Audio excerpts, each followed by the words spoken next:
Bonjour à tous, donc merci d'être là.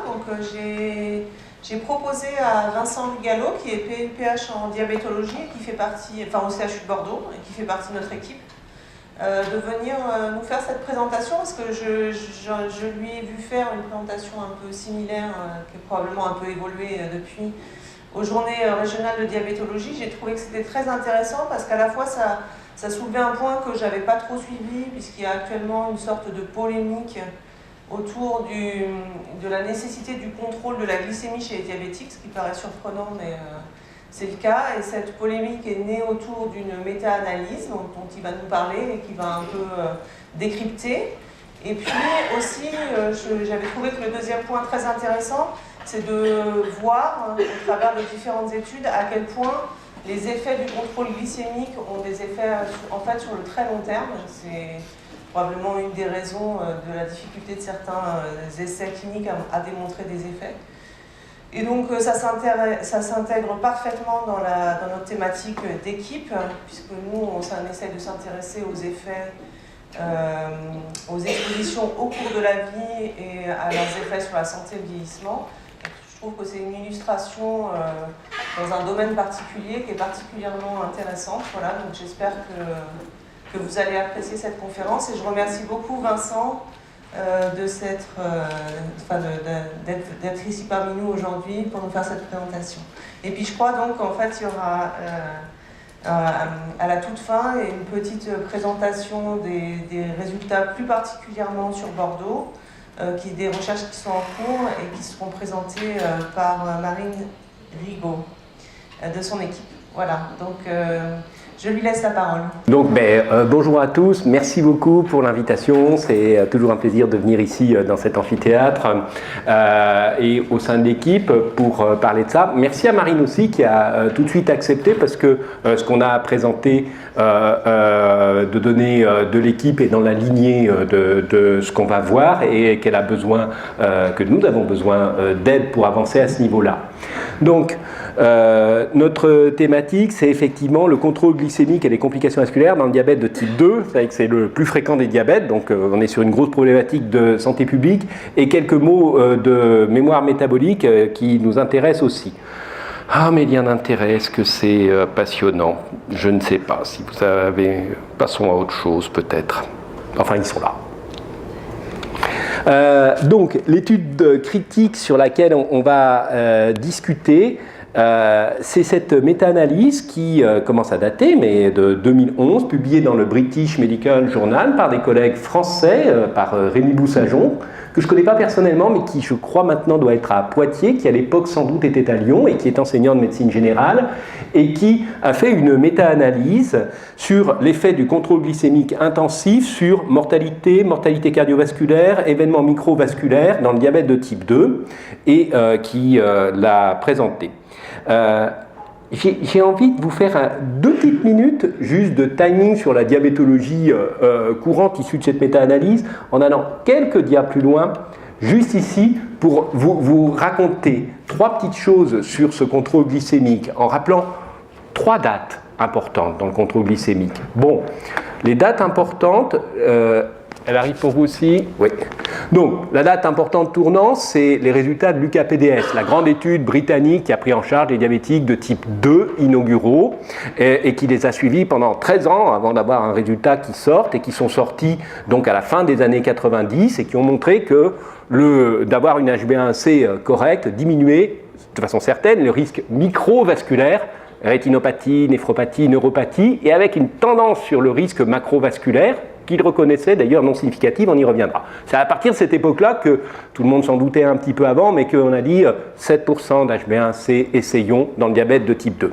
Puis après, les années ont passé, il y a eu plein d'autres essais dont on dira quelques mots, avec une évolution notamment que tout le monde n'attendait pas forcément, mais qui correspond au résultat d'une grosse étude qui a changé les recommandations elle aussi, qui s'appelle STENO 2, enfin grosse, petite étude par le nombre de patients, mais grosse par l'impact, où des Danois ont testé l'effet à la fois de l'HbA1c à 7%, plus contrôle de la tension artérielle, contrôle du cholestérol, changement de mode de vie.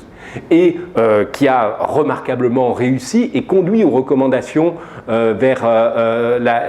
autour des années 2010, de contrôler les trois à la fois, ce dont on se doutait déjà, mais sur une base assez solide. Et qui n'est pas dans la méta-analyse, c'est logique, puisque ce n'est pas sur le contrôle glycémique uniquement. Donc, vers cette période-là, vers les années 2010, on est 7%, et puis il faut contrôler la tension artérielle, le KPDS le montrait un petit peu aussi, il faut contrôler le cholestérol, avoir un bon mode de vie, c'est ça qu'il faut faire. Et puis la suite, un peu logique, c'est qu'il y a des gens qui ont essayé de descendre plus bas, parce que 7% ça reste au-dessus de la normale, hein. On est diabétique à 6-5% à peu près, et donc descendons plus bas, et où il y a eu ce tournant du côté de 2008 avec la sortie d'essais dont vous avez entendu parler à mon avis, comme Accor, où il y a eu dans Accor une grosse étude sur 10 000 sujets, une surmortalité dans le groupe intensif qui a conduit à réviser les recommandations, et pas à dire non on remonte de 7% à 8%, mais à dire on personnalise suivant le patient. On ne se donne pas le même objectif pour tout le monde à cause de cette surmortalité. Et aujourd'hui, on en est à peu près ça, c'est-à-dire des objectifs d'HbA1c qui sont personnalisés. C'est 6-5% pour un jeune DT2 en pleine santé chez qui on ne risque pas d'hypo, 7% pour le DT2 en général, et pour les DT2 à risque, les anciens qui ont déjà fait des complications, qui ont un haut risque d'hypo, 8%. Avec même, dans le cas de la personne âgée dépendante, on peut aller jusqu'à 9% dans certaines recommandations gériatriques. Voilà à peu près le point de la situation d'où on en est. Mais il n'y a pas eu seulement donc, cette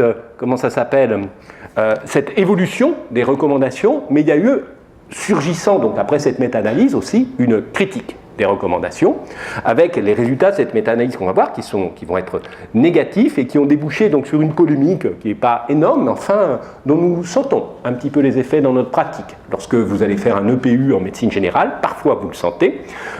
Lorsque vous voyez arriver certains patients à l'hôpital, la façon dont ils sont traités, parfois vous le sentez aussi. Et cette polémique, vous pourrez aller voir ce qu'elle donne. Si vous allez sur ce site, vous faites, donc c'est la présentation de ces résultats et des conséquences qu'ils en tiraient au congrès du Collège des enseignants de médecine générale à Clermont-Ferrand en 2013, et on trouve des propos qui sont, à mon avis, excessifs, mais que vous pouvez juger, et je n'ai pas envie d'aller les regarder un par un, avec une remise en cause très franche du contrôle glycémique des patients diabétiques de type 2 issus de certains membres du Collège des enseignants de médecine générale. Je me souviens, quand on a présenté ça, il y avait un des membres qui est local bordelais qui était intéressé par les choses et qui avait une position modérée vis-à-vis de ça. Mais là, une position, si vous lisez les choses, vous verrez des choses dedans.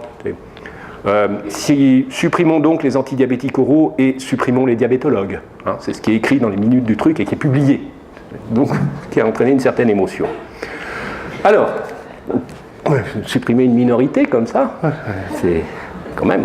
Bon, ce qui est écrit dans la conclusion, vous lisez l'anglais comme moi, et donc je le fais rapidement, dans la conclusion de l'étude, dans le BMJ, ce qui est écrit, c'est que le contrôle glycémique n'améliore pas l'espérance de vie au cours du diabète de type 2, et qu'il doit être envisagé avec prudence, et qu'il faut limiter l'escalade thérapeutique. C'est comme ça qu'est conclue la méta-analyse. Si je veux avancer, c'est comment gérer cette conclusion, et donc on va critiquer le contenu de la méta-analyse, critiquer les conclusions ensemble, et puis on va voir l'intérêt du développement de marqueurs de mémoire métabolique face à ce type de conclusion, qui est le type de travail qu'on fait. Bon, vous savez ce qu'est une méta-analyse mieux que moi.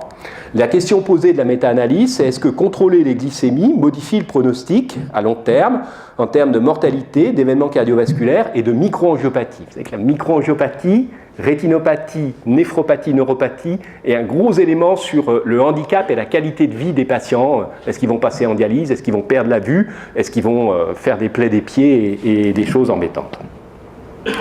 Alors pour ça, ils ont revu, et c'est un des intérêts de la méta-analyse, vous avez là 11 essais qu'ils ont sélectionnés, et vous avez 40 années de diabétologie fondée sur les preuves, il n'y a pas que ça en diabétologie, mais consacrée à cette question, et vous savez sûrement mieux lire ça que moi, 34 000 sujets là-dedans, moitié-moitié traitement intensif, traitement non intensif, le pourcentage d'hommes, l'âge moyen de l'ensemble de ces personnes à 62 ans à peu près, leur index de masse corporelle comme on l'attendait, la durée de diabète, dont on verra, très variable suivant les études, la durée de suivi au cours des essais qui est en moyenne de 5 ans, le fait que les patients avaient déjà des événements cardiovasculaires, un passé cardiovasculaire d'infarctus, AVC, etc. au moment de l'entrée dans l'essai ici, 0 pour l'UK-PDS et nettement plus pour d'autres essais.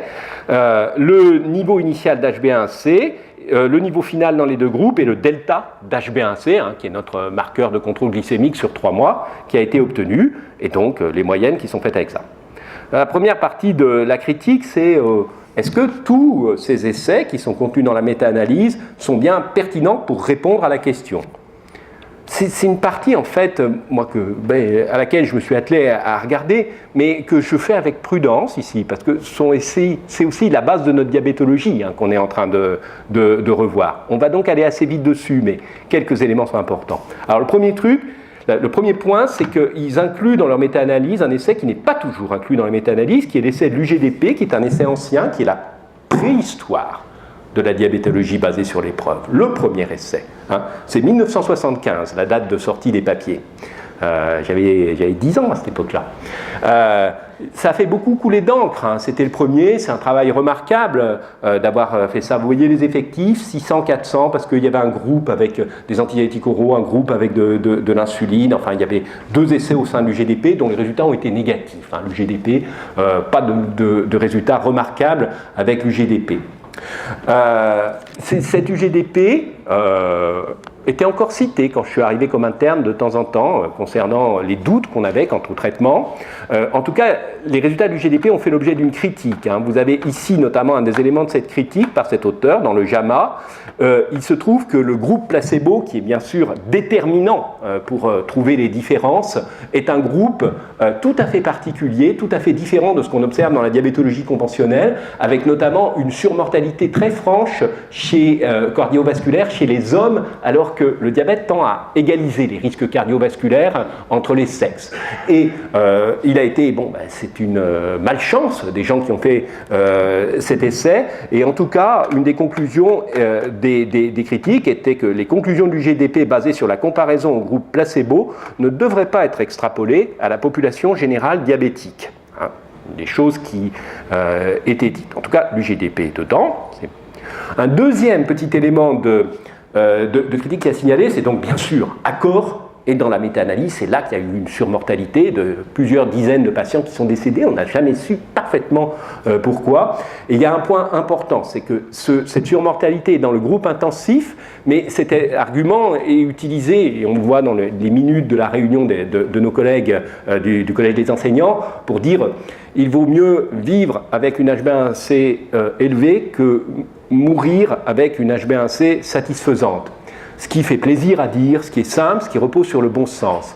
Mais il a été vérifié dans Accord, en regardant qui est décédé, que les gens qui sont décédés dans le groupe intensif avaient une HbA1c élevée. Ce sont ceux qui ont résisté au traitement intensif qui sont décédés. Donc le fait de porter cette conclusion-là, notamment, ne reflète pas, ne correspond pas à la réalité de ce qui s'est passé dans l'essai, réalité qui est a priori complexe.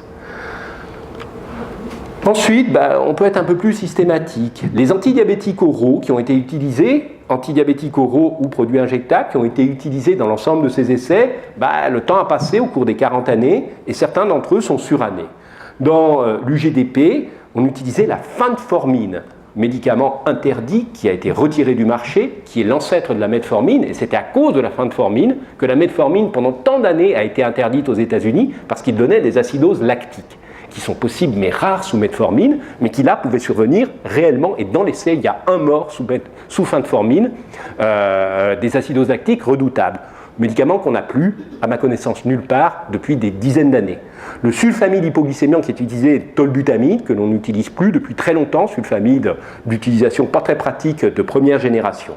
Vous avez dans d'autres essais, les deux qui sont ici, sont des essais avec des glitazones, dont une ici est la rosiglitazone, ici, que vous avez ici, qui a depuis été retirée de la vente pour des événements cardiovasculaires et une polémique qui en tournait autour, et à cause de ça, qui a été retirée du marché, et un autre qui est la pioglitazone, qui n'a pas été retirée du marché, mais qui est absente en France à cause d'un risque de tumeur de vessie, et au cours de laquelle, donc ça ne peut pas s'appliquer à notre traitement actuel, ces médicaments ne sont pas disponibles en France, ici.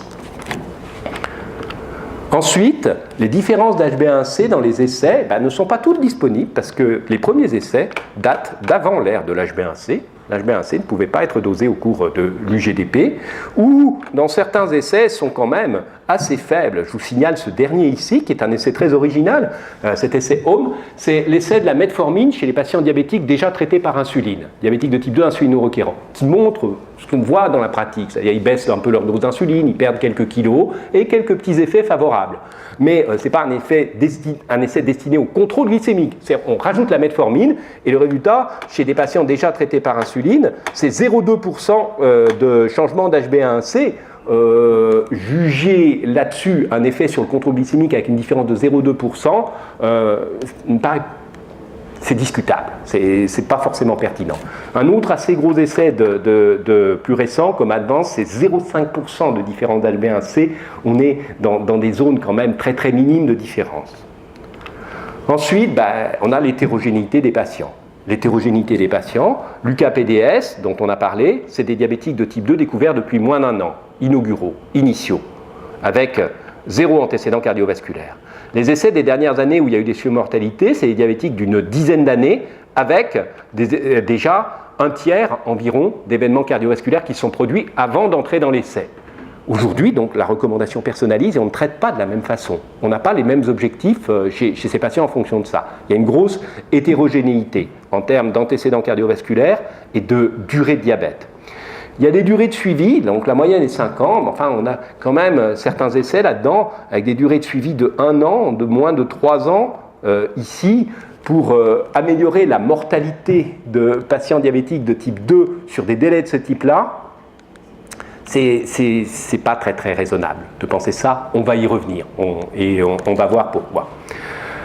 Bon, bref, on peut un peu critiquer les bases de ce qui est contenu dans la méta-analyse et les essais soit ne correspondent pas à notre réalité d'aujourd'hui, soit ne sont pas parfaitement pertinents pour rentrer dans la méta-analyse et elle est intéressante à regarder, mais sûrement qu'au moment des conclusions, il faut être prudent quand on voit ce qui a été rentré dedans par rapport à notre pratique. Maintenant, le plus important, c'est de critiquer les conclusions qui ont été portées. Et je vous les ai montrées. Hein, c'est celles qui sont là. Alors pour ça, il faut regarder les complications microvasculaires, les macrovasculaires, l'espérance de vie, dire quelques mots d'approche multifactorielle aussi. Alors dans la méta-analyse, voilà, pour les complications microvasculaires, tirer de la méta-analyse les résultats. Alors vous savez mieux que moi interpréter ça. Vous voyez ici le petit p concernant les nouvelles rétinopathies ou les rétinopathies qui s'aggravent. Hein. Ici, c'est le groupe intensif. Vous avez ici le petit p inférieur à 0,01 pour les nouvelles microalbuminuries ou les microalbuminuries qui s'aggravent. Donc, ces données, il a été considéré que leur significativité ou leur importance n'était pas suffisante pour être mentionnées dans la conclusion, mais bon, il y avait moins de microangiopathie dans les groupes intensifs. Ça a été beaucoup reproché que ça ne soit pas signalé dans la conclusion, notamment il y a eu une réponse de la Société de diabétologie pour dire que quand même, c'est dommage de négliger ça quand on voit arriver les patients qui ont perdu la vue ou qui ont des rétinopathies très préoccupantes, c'est quand même embêtant, et l'atteinte rénale c'est embêtant aussi. Alors depuis, il y a eu d'autres méta-analyses qui ont été faites sur ces sujets, hein. Donc je vous cite celle sur la rétinopathie qui date de 2015, où il y a la réduction du risque de séance de laser ou de vitrectomie, ici, significative, la réduction du risque d'œdème maculaire, ici, significative, la réduction du risque de progression de la rétinopathie, significative, le contrôle glycémique améliore le risque de rétinopathie chez nos patients. Pour la néphropathie, il y a une autre méta-analyse qui est sortie depuis dans les Archives of Internal Medicine et qui confirme ce qui est donné précédemment, mais en le mentionnant dans la conclusion, qu'il y a moins de microalbuminurie avec le contrôle intensif. Vous avez ici donc les intervalles de confiance, la significativité. Moins de macroalbuminurie, c'est pour les étapes au-delà de la protéinurie, c'est pour le déclin de la fonction rénale où on ne sait pas, c'est délicat et c'est douteux. Mais pour ces étapes précoces, voilà, c'est la vision des méta-analyses récentes. En ce qui concerne la neuropathie, c'est beaucoup plus délicat, une complication intéressante et délicate. Je vous sors cette méta-analyse, je suis obligé de dire que j'ai même du mal à croire ça dans ma pratique, mais enfin elle existe, hein, elle est récente, sur le pied diabétique, qui est beaucoup lié à la neuropathie, et avec ici, bien qu'ils aient pris d'ailleurs l'UGDP dans leur analyse et qui leur casse bien un peu la baraque, qui trouvent quand même une réduction de 35% du risque d'amputation chez les diabétiques de type 2 avec un bon contrôle glycémique. Bon, pour la microangiopathie, le contrôle glycémique, c'est consensuel, tout le monde est d'accord là-dessus, améliore les risques concernés pour la microangiopathie. Ce qui est critiquable dans ce papier de la méta-analyse, c'est de ne pas l'avoir signalé dans la conclusion, à mon avis. Pour la macroangiopathie, maintenant, dans la méta-analyse, vous avez ici, donc tiré de la méta-analyse avec les effectifs, les résultats sur la totalité des infarctus du myocarde, ce qui est la première des complications, et sur les infarctus non létaux, non fataux, sans mort, avec ici le P à 0,02, ici le P inférieur à 0,01, qui n'ont pas été considérés comme étant suffisamment intéressants pour figurer dans la conclusion. Parce que ce qui a intéressé les auteurs dans la conclusion, c'est la mortalité cardiovasculaire qui, elle, n'a pas été réduite. Bon, il faut signaler par exemple une méta-analyse sur un effectif quasi équivalent qui est sorti dans le Lancet 2 ans avant et qui part pratiquement des mêmes études et qui retrouve les mêmes figures, les mêmes résultats significatifs et qui bâtit une conclusion nuancée, différente. En disant, globalement, avec le contrôle intensif, il y a une réduction significative des événements coronariens sans augmentation du risque de décès, mais les mécanismes, la rapidité, à combien on doit baisser l'HbA1c peuvent être différents en fonction de la population, ce qui est retenu dans les recommandations aujourd'hui. On peut tirer, à partir des mêmes chiffres, des conclusions un petit peu plus nuancées. Et puis, il y a le problème de l'espérance de vie. Donc, l'espérance de vie mérite, c'est la conclusion de la méta-analyse. Ça ne fait pas vivre plus longtemps d'avoir un contrôle glycémique. Nous n'allons pas contester cette conclusion, mais nous allons essayer de la mettre en perspective pour comprendre à quoi elle correspond à la réalité. Pour la mettre en perspective, j'ai 3-4 arguments à mentionner. Un premier, qui est les résultats du DCCT chez les diabétiques de type 1. Donc, vous êtes au courant qu'avant l'UKPDS, dans le diabète de type 1, il y a eu l'essai américain DCCT sur 1600 patients environ, contrôle intensif ou pas intensif, 2% d'HbA1c de différence, et au bout de 6 ans et demi, beaucoup moins, 2 fois moins de rétinopathie, de néphropathie, des effets intéressants qui ont conduit, pour le diabète de type 1, à la recommandation de 7%. Il se trouve qu'on a les résultats du post-essai du DCCT. Nous sommes maintenant à 27 années de suivi. Au bout de 6 ans et demi, les deux groupes se sont rejoints. Et récemment, on a eu les résultats sur la mortalité. Les résultats de la conclusion dans ce papier, c'est qu'après 27 ans de suivi, les 6 années et demie du DCCT intensif ont été associés avec une modeste réduction de la mortalité par rapport au traitement conventionnel. Elle est significative, ça porte sur entre 20 et 30 patients qui sont décédés en moins au bout de 30 ans. Cet effet est donc modeste. Je vous invite à regarder dans le diabète de type 1, je vous invite à regarder cette courbe de survie issue du DCCT. Vous avez ici la période de l'essai. Bon, les deux courbes en termes de mortalité ne sont pas différentes. Vous avez ici jusqu'à 15 ans de suivi. Vous rajoutez donc 9 années supplémentaires. La courbe avec le groupe intensif sur lequel il y a une mortalité supérieure. Je pense que ce n'était pas significatif, mais enfin, elle était supérieure. Et puis, à 15 ans, les courbes se croisent et quand on fait l'analyse maintenant aujourd'hui à 27 ans, il y a une amélioration de la mortalité. Le message que je veux faire passer par là, c'est que ça prend du temps pour observer cette amélioration. C'est long. Heureusement, personne n'est venu nous dire, là, à cette période, au bout de 7 ans de suivi ou de 10 ans de suivi, et attendez, il n'y a pas d'amélioration de la mortalité, laissez tomber, remettez tout le monde à 9%. Personne n'a eu cette idée-là. On ne nous a pas fait tirer cet argument-là dans le diabète de type 1. Heureusement. En tout cas, au bout du compte, ça fonctionne. Mais d'accord, l'effet est modeste. Quel intérêt, si vous avez en termes d'espérance de vie, quel intérêt, si vous avez une espérance de vie réduite d'une dizaine d'années, d'espérer l'améliorer en commençant à contrôler vos glycémies maintenant?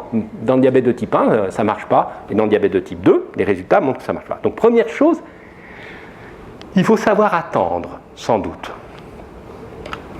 Deuxième chose, depuis, il y a des nouveaux essais qui sont sortis. Il y a des essais dont vous avez peut-être entendu parler avec de nouveaux antidiabétiques oraux. Alors, vous avez celui-ci qui est avec une glyphosine, un produit qui fait pisser du sucre, qui fait baisser un petit peu la glycémie. Cet essai s'appelle Ampareg, il est sorti en 2015 dans le New England. Vous voyez que l'HbA1c est plus basse et il y a eu une amélioration de mortalité. Il n'est pas dans la méta-analyse, c'est normal, il n'était pas connu à cette époque-là. Il faut signaler que les glyphosines, ça fait pisser du sucre, ça n'agit pas que sur la glycémie. Ça fait perdre un peu de poids, ça fait baisser un peu la tension artérielle. Peut-être un effet qui n'est multifactoriel. Un deuxième, celui-ci s'appelle LEADER, c'est avec le Victoza, le liraglutide, un analogue du GLP-1, produit injectable, dont on a eu vraiment la satisfaction de voir les résultats sortir l'an dernier, avec une amélioration de mortalité dans le groupe traité par liraglutide, qui atteint la significativité. Là encore, le Victoza, c'est un produit qui abaisse les glycémies, mais qui ne joue pas que là-dessus. Les gens perdent du poids. Et il y a peut-être aussi des effets pléiotropes particuliers cardiovasculaires. En tout cas, le débat de savoir si les médicaments antidiabétiques sont susceptibles d'améliorer l'espérance de vie n'est pas clos aujourd'hui. Les nouveaux produits peuvent montrer de l'intérêt. Entre-temps, on en a eu quelques-uns qui ont aussi été arrêtés parce qu'il y a eu des échecs, ça existe. Mais je vous cite ces deux-là qui sont récents. Et ces deux-là, ils montrent ce résultat d'amélioration qui avait été observé avec un médicament antérieurement dans le cas PDS, on va y revenir, qui était la metformine. La caractéristique des trois médicaments concernés, glyphosine, qu'on n'a pas encore en France, Victoza, metformine, c'est que ce sont des médicaments qui abaissent les glycémies, sans donner d'hypoglycémie, et en faisant perdre un petit peu de poids, en favorisant une petite perte de poids. Quand on obtient ces conditions-là, peut-être qu'on obtient quelque chose sur la mortalité. Nous avons ici des effets en 5 ans qui sont obtenus.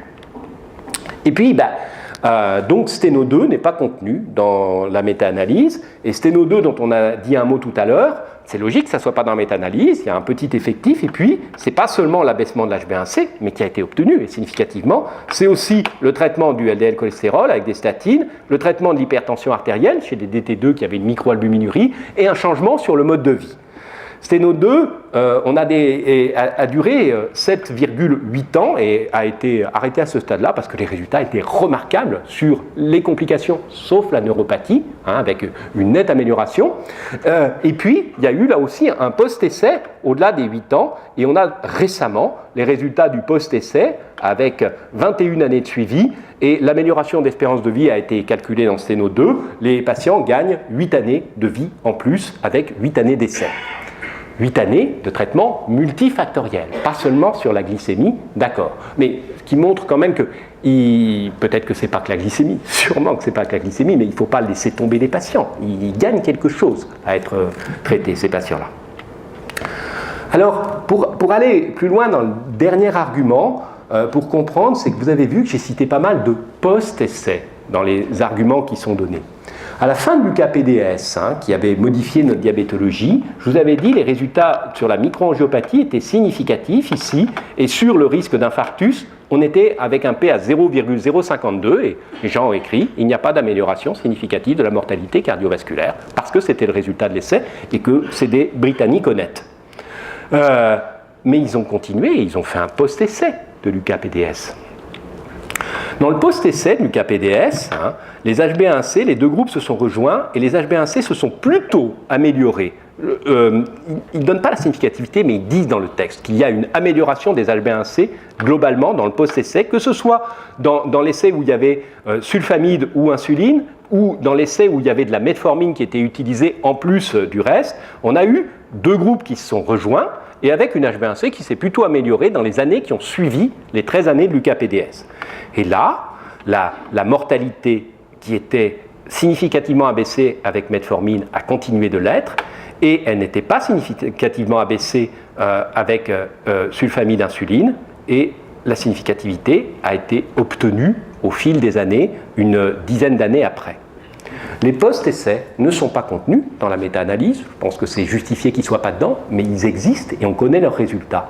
Ces post-essais et ce suivi à long terme concernant la mortalité et les complications, ils font dire que, c'est dans la conclusion du papier du post-essai de l'UKPDS dans le New England, malgré une perte des différences de glycémique rapides, on continue d'observer une réduction de la microangiopathie et des réductions pour les infarctus et pour la mort aussi, qui sont observées, ce qui est en faveur d'un phénomène de mémoire métabolique, c'est-à-dire que l'amélioration continue de faire de l'effet par la suite. Dans l'UKPDS, il y avait aussi un essai sur l'hypertension artérielle, et tout de suite, les deux groupes qui se sont rejoints pour les niveaux tensionnels ont vu leur différence d'incidence d'événements vasculaires se rejoindre elles aussi. On n'observe, semble-t-il, pas ça avec l'hypertension artérielle, mais avec les glycémies, il y a cet effet de mémoire glycémique qui est rapporté et qui fait causer de lui. Bon, la conclusion, c'est que contrôler les glycémies, c'est utile, avec un effet durable. Je ne le signale pas, mais parce que je suis comme eux, je me dis, mais ça donne pas mal d'hypoglycémie aussi, et c'est une vraie préoccupation. Il y a du travail à faire. L'effet espéré sur la mortalité, il existe dans une approche multifactorielle, mais il est modeste, voire absent pendant la durée des essais sur le contrôle glycémique seul. Mais par contre, on peut l'observer en post-essai, et ce qui est perdu tôt, les gens qui ont été dans le groupe conventionnel pendant le début des essais ne regagnent pas ce qui a été perdu au départ. Ça, c'est vraiment un tournant pour notre diabétologie, parce que la diabétologie, 90% des DT2 sont suivis en médecine générale, initialement notamment. Si tout ce suivi-là des premières années est fait avec une ambition d'obtenir une bonne HbA1c et la possibilité de l'obtenir en utilisant des médicaments qui ne donnent pas d'hypo, ça marche. Si il est abandonné sous la pression d'un doute qui est instillé chez les médecins, et ils sont pour certains d'entre eux, ils le reconnaissent dans le doute, eh bien, nous allons voir arriver en diabétologie, après 10-15 ans de suivi, des patients déséquilibrés depuis très très longtemps, et avec plein de complications. Et puis quand on voudra mettre notre bonne diabétologie, ça n'apportera pas grand-chose. Ils auront à la fois des complications et les astreintes du traitement. C'est le cauchemar de la diabétologie. C'est ça que nous voulons éviter. Alors, pour éviter ça, il faut tenir compte de ces effets retardés. Il faut qu'on convainque nos collègues de médecine générale, mais ils sont raisonnables et on doit pouvoir avancer et discuter. Et puis, il faut qu'on développe des marqueurs de mémoire métabolique pour apprécier cet élément-là. Alors c'est pour ça que ça nous intéresse, parce qu'il se trouve que c'est ce qu'on fait dans l'équipe. Pour connaître ça, il faut se rappeler la biologie, le mécanisme des complications du diabète. Vous savez que quand il y a trop de glucose dans le sang, il est directement transmis à l'intérieur des cellules qui sont au contact du sang, l'endothélium et puis plein d'autres cellules, par un transporteur qui s'appelle GLUT1 et qui fonctionne de façon proportionnelle à la glycémie. Donc, glycémie élevée, hyperglucosystie, plus de glucose dans la cellule. Tout ce glucose qui est dans la cellule descend la voie de la glycolyse pour aller à la mitochondrie, et là, il est utilisé faire de l'énergie, et il génère des anions superoxydes, un stress oxydatif. Où est-ce qu'il est ? Le voilà. Qui vient bloquer ici cette enzyme de la fin de la glycolyse, qui s'appelle la glycéraldéhyde 3-phosphate déshydrogénase, et de ce fait, on a à la fois l'afflux de glucose dans la glycolyse, et puis le blocage à la fin, et l'engagement du glucose et des intermédiaires métaboliques de la glycolyse dans des voies annexes. Ces voies, elles ont été donc représentées, c'est Brandnik qui a fait cette présentation magistrale il y a une quinzaine d'années du mécanisme, la voie des polyols, la voie des hexoxamines, la voie qui passe par les isomorphes de la protéine kinase C et la voie des AGE, des produits de glycation avancée, ces molécules construites par du glucose plus des protéines, des lipides, et qui se déposent dans les tissus. Elles sont créées à l'intérieur des cellules où il y a trop de glucose, elles vont avoir des effets intracellulaires possibles, puis elles vont être relarguées, elles vont aller abîmer les matrices extracellulaires, les tissus de nos patients vont être moins souples et abîmés, et puis elles vont sortir dans l'espace extracellulaire et aller se lier là sur des cellules de l'inflammation à des RAGE, des récepteurs spécifiques, et déclencher une inflammation. C'est la source des complications. Ces AGE, c'est un mécanisme très important. Ce n'est pas le seul, mais dans les complications du diabète. Et ces AGE, donc c'est intéressant pour l'épidémiologie, il y a une équipe hollandaise, Merval, qui a développé cette petite machine qui s'appelle un AGE Reader et qui permet une mesure non invasive de l'accumulation des AGE en mesurant l'autofluorescence cutanée. Parce que les AGE, les produits de glycation, pour beaucoup d'entre eux, ont des propriétés optiques particulières de fluorescence. Et donc vous posez votre bras sur cette machine, vous voyez la main qui est de ce côté, vous avez une petite fenêtre optique, on éclaire la peau et on reçoit la lumière réfléchie qu'on mesure et on mesure l'autofluorescence. Quand ils ont mis au point cette technique il y a un peu plus d'une dizaine d'années, ils ont corrélé leurs résultats d'autofluorescence aux concentrations d'AGE dans les biopsies cutanées. Ils ont validé leur méthode chez les gens normaux, des diabétiques, des hémodialysés, parce qu'il y a une bonne accumulation d'AGE chez les patients insuffisants rénaux. Ils ont validé la méthode et puis vous voyez ici, quand on reçoit quand on obtient nos résultats, en 2 minutes, on fait une mesure d'autofluorescence. Eh bien, vous avez un résultat qui s'exprime. Alors moi, maintenant, là, autour de la cinquantaine, je suis pas trop mal, je me défends pas mal, autour de 1,7 à peu près. Et puis, ça peut être au-dessus, ça peut être au-dessous, et ça monte avec l'âge. Les produits de glycation avancée s'élèvent avec l'âge. Donc, vous voyez, autour de la soixantaine, Marine va vous présenter des résultats. Vous voyez, une normale autour de 2-3 à peu près. Donc, il va falloir à chaque fois corriger les résultats avec l'âge.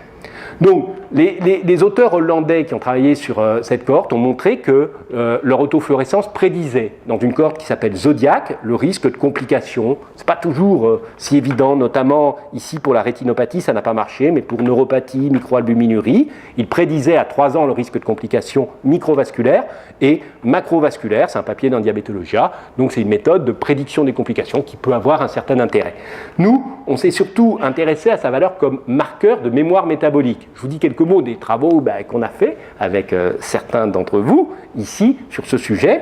Alors ici, c'est le premier qu'on avait fait avec Magali Geneviève, qui était interne de néphrologie, et avec Pascal à l'époque, et puis Christelle Raffetin, où on avait fait chez les DT1 diabétiques de type 1 qu'on suivait dans le service, des mesures d'autofluorescence, et on avait calculé des corrélations avec leur HbA1c, c'est pas corrélé, la moyenne des 5 dernières HbA1c, patients vus tous les 6 mois, donc les 2 ans et demi précédentes, une corrélation significative apparaît. Des 10 dernières HbA1c sur les 5 dernières années, la corrélation devient un petit peu plus forte. Marqueur de mémoire métabolique, corrélé avec les vieilles HbA1c des 5 dernières années, mais pas avec la dernière, dans le DT1. Il y a eu d'autres auteurs qui ont trouvé ça. Passons sur cette diapositive. Il y a d'autres auteurs qui ont fait le même type de calcul, qui ont trouvé ça aussi. Il y a le travail de Kalina, qui a travaillé sur Aliénor dans la cohorte 3C, et donc qui a réalisé des mesures d'autofluorescence chez les personnes ici à 10 ans de suivi, 468 d'entre eux, dont on disposait des glycémies et des créatininémies au moment de la mesure, mais aussi 10 ans avant, et qui a montré une association dans cette cohorte issue de population générale, dans ces personnes âgées issues de population générale, une association avec le diabète lorsqu'il était ancien, et pas lorsqu'il était récent, pas significative, avec aussi une association avec l'insuffisance rénale. Et aussi, je ne l'ai pas marqué ici, une association avec les glycémies et l'HbA1c de 10 ans avant, et pas au moment de la mesure. Marqueur de mémoire métabolique chez les personnes âgées. Il y a le travail d'Elisa Maury, qui avait travaillé avec vous pour préparer son mémoire pour le test de nutrition, chez les femmes enceintes suivies dans le service, où là on est sur des délais plus rapprochés, où elle a montré que l'autofluorescence était plus élevée lorsqu'elles avaient un diabète avant la grossesse, et non pas un diabète pendant la grossesse, un diabète gestationnel, comme on l'observe chez 7% des femmes enceintes en France. Avec la notion, quand on avait des arguments pour que la glycémie soit élevée tôt dans la grossesse, ou qu'elles aient eu des diabètes gestationnels lors de grossesses précédentes, ou des gros bébés, les autofluorescences avaient une tendance à être un peu plus élevées aussi, comme si c'était un marqueur de mémoire métabolique. C'est intéressant d'avoir une idée des niveaux glycémiques des femmes enceintes quand elles ont débuté leur grossesse, parce qu'il se joue des choses importantes autour de la conception. Et puis, il y a une chose qu'on n'avait pas faite, c'était les DT2. Or, c'est la question principale. Et c'est en s'apercevant, en faisant la présentation, que je m'en suis aperçu. Et on a donc de la chance. On a Marine Dufour et ses collègues dans le service qui bossent là-dessus et vont vous présenter leurs résultats préliminaires. Bonjour, je vous présente donc les résultats de l'étude que nous avons menée sur la relation entre l'autofluorescence et les HbA1c chez le patient diabétique de type 2. Alors, notre population étudiée, c'était la population qui est hospitalisée dans un service de diabétologie. Donc, tous les patients étaient diabétiques de type 2, un âge moyen de 63 ans, une durée de diabète conséquente, 15 ans, des HbA1c aux alentours de 8,6%. Il existait des complications avec pour un tiers d'entre eux une macroangiopathie, une altération rénale fréquente et une rétinopathie diabétique dans un quart des cas. Donc finalement, c'était des populations qu'on voit tous les jours en diabétologie, c'est des patients déséquilibrés et souvent multicompliqués. Alors, notre recherche, ça a été de savoir si l'autofluorescence réalisée au moment de l'hospitalisation avait un lien avec les HbA1c antérieurs. Donc tous les patients, bien sûr, hospitalisés avaient eu une mesure d'autofluorescence et une mesure de leur HbA1c.